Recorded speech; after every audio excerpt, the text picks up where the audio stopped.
morning, ladies and gentlemen, or rather good afternoon. It's about 3 in the afternoon, warm sunny day here in Vienna, and I have to admit I just got up at something like 2:30 or so, because I came back yesterday from Mexico, and the jet lag is rather severe, to say the least. So today we're gonna hop on the bike.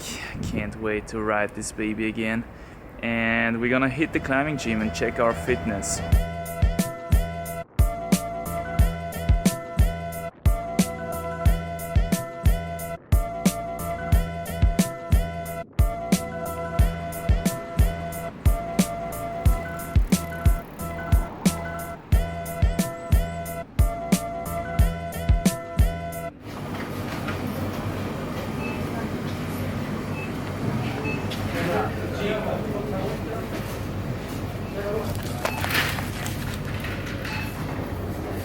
And here it's time to hop into voiceover mode to give a bit of a commentary to this session, which was the very first session I conducted after I came back from Mexico. I'm going to show you the first two problems I invented on the 45-degree overhanging wall, again holds and constellations, so that you can think about how they could be climbed. But I want to add that they are not of an exceptionally complex character, and this is also not intended to be an analytic bouldering episode with some kind of technical takeaway, so to speak. I think we will do that in the near future with some color boulders. Rather, I want to talk about the things I've noticed in regards to my fitness, how my body felt after 2 months of almost no climbing specific training. What you can see in the background is me warming up a little bit. As I told you already, I like to warm up by this brachiating with swinging feet, because I only have my high performance shoes with me at the moment, and it's kind of painful to climb with those on vertical walls. So here's the first problem. Starts on a jog with a defined foothold to the right, and then it becomes kind of edgy with this edge here, second edge and third edge, which is the smallest of the three, and then we've got this sloper here, this undercling side pull, another sloper pinch, and this pocket, this very last pocket in front of the bar. So let's see how I do on that one. You can of course pause the video and try to find a solution yourself. To be 100% correct, I visited a climbing gym 4 times during my trip in Mexico, and I did my canyon bouldering, and I did some rope climbing in the Arco Tete, as it was documented by my videos. And I did of course my volume workouts every now and then. That's pretty much it for 2 months of traveling. So I expected a severe lack of fitness when getting back into the actual training, into my actual home gym. And the first thing I've noticed, especially on this first problem, I just could not really hold on to exceptionally small holds anymore. I told you there are 3 kind of small edges in this problem, and it felt as if my grip strength had somehow retracted from my fingertips back into my hand. I did not feel such a remarkable difference on jogs or other big holds like slopers, but yeah, as a result I dropped off quite often at this small gray edge, which is kind of the crux hold in this problem, which you have to match with both hands. So we can see this in a second when I try my red point attempt, so to say, from the bottom. And yeah, here you got the first edge, you bump onto the second one, which is actually a pretty nice move, and you got a hook on the start hold, and then a first hand on the gray edge, trying to match. And here you can see I'm just not having this kind of grip strength. I'm just failing to really hold this one down. And of course I don't want to crimp it, because as I said numerous times, I don't want to crimp indoors. I try to avoid crimping indoors. And as you can see, this is kind of a small edge. Either you crimp it or you just have the strength to hold it openly. And I have to say I just didn't have the strength, at least in my first 2-3 attempts. Now I think this is the attempt where I actually managed to climb the boulder. So let's take a look at that briefly. Hook again, first hand on the edge, second hand. And here, as you can see, I'm kind of readjusting and barely sticking this move onto this sloper here. Next move is not too easy as well, onto the corner of this big bad undercling. Then you've got to hold your tension for a second, and bumping into the 3-finger pocket and the bar. So here we've got the second problem that I invented. Starts on a jug again, big pinch, and we've got this kind of ball thing here, another big pinch, and these kind of edgy things here, not too bad holds actually.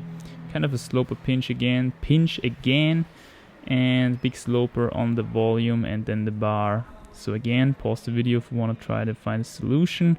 Now I briefly want to talk about body strength. The 45-degree overhanging wall is usually quite merciless when it comes to weaknesses in the upper body and core department, but I was actually positively surprised that these traits did not suffer too much. At least I had not the feeling when bouldering. I also did quite a few body strength demanding moves, especially in the problem from before, and I think here as well. But yeah, as I said, quite positively surprised. I think I didn't lose so much in these departments. Another thing I've noticed is a general lack of endurance. I mean, I felt really like a sissy after 1 hour of bouldering. And after about 1.5 hours of bouldering, I could feel already a significant drop in power, and my hands and arms started to shake while climbing. This is something I actually almost never really experience when I'm training in the bouldering gym, because I usually have some kind of basic endurance from my outdoor climbing, which I do mostly on rope. But yeah, it seems as if my muscles are not used to even store the necessary energy for these 3 or 4 hour sessions of former times. So I definitely have to fix that by pushing it long enough so that my muscles go empty completely, so that they can recharge fully again. Repeat this for a couple of times and they will be back to the usual state. I mean, the muscles need some kind of contrast, you know, they need emptying of the glycogen storage by hard training, and then clean, nice carbohydrate eating to fill up those glycogen stores again. And repeat this a couple of times and you will notice how the storing capacity in regards to glycogen of your muscles increases. I think here I'm doing the last attempt of this second problem, but as I said, my hands were already so shaky and I was so weak that I couldn't climb it in this session. So I think I dropped off here at this kind of crux move, yeah. The whole endurance thing became especially noticeable on the campus board, where I had troubles with simple laddering simply because my muscles were already empty and I was so shaky, so I had to keep the campus board session short to avoid injury. The injury prevention tip of the day: avoid training on the campus board when you're already weak. Your moves will be inaccurate and sloppier, and thus you will have a higher chance of injury. And finally, the big upper body test. Am I still able to do the one-armer? No, no, oh my god. But honestly, I didn't expect anything else after this long time of no max power upper body training. By the way, just a few days ago I've broken my personal record for normal pull-ups back to back in the course of another one of these volume sessions, and I did 23 pull-ups. So that goes to show that max count is in no way related to maximum power. In fact, it's two different worlds. So that was my fitness check. Now I know a bit better where I stand and from where I have to build up again. A lot of work needs to be done.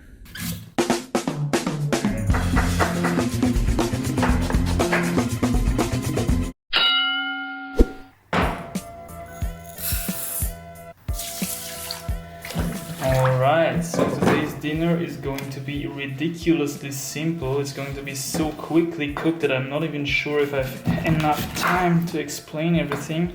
It's gonna be rice with asparagus. And I might also want to add here that this asparagus is the finest Austrian Machfelder, organic, and basically everything asparagus. So it has really enough taste on its own to just spice this rice up so that it's eatable. So that's gonna be actually pretty amazing, and I'm looking forward to it. It's gonna taste amazing. So you wanna basically cut the ends off, which are a little bit dry, get them away. And then you wanna leave the tips as a whole, okay? And the tips going to the side. And this is the stuff that's gonna take a little bit longer to cook. So we're gonna add this to the rice now. There we go. Oh, yes. And these tips, they are actually so good and so fine that you can basically eat them raw. And it's just amazing. They're also really nice in salads and stuff like that. So I'm gonna add them 2 minutes before the meal is done, so that they get a little bit steamed, you know. Alright, so there we are. The rice is almost finished, as you can see. Now it's time to add our beautiful asparagus tips to give them a little bit of a steam. And that is going to be awesome. Machfelder Spargel. Austrian product. Thumbs up for this stuff. And there we are.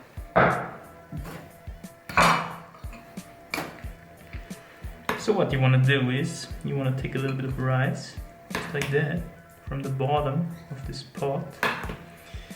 And you're gonna mix a little bit of this asparagus chunks in. Oh, asparagus tip there.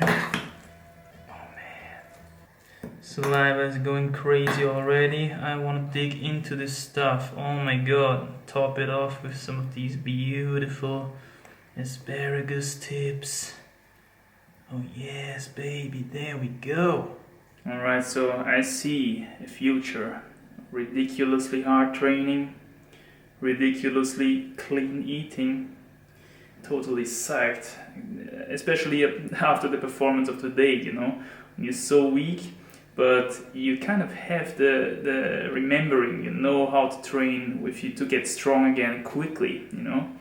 So you know, you just have to do it. You just have to invest these weeks of really hard training, giving it all, clean eating, losing all those little extra grams of fat and stuff, getting ridiculously strong again. So that's what's going to come up, and I'm totally psyched for it. Also, I'm coming back to Vienna, and it's just a perfect day, you know, blue sky, no clouds, perfect temperature, a little bit of wind, so just you can feel the summer is coming. Everything gets green again. The trees, they put out their leaves and stuff, and everything has this fresh green touch. So summer is coming. You can smell it in the air. If I regain my strength, I will of course want to do also some awesome outdoor stuff. So yeah, that's gonna be awesome. I think my traveling desire is satiated for a while now. I will stay here and pump out awesome videos, and I think I'll see you guys in the next one. Bye.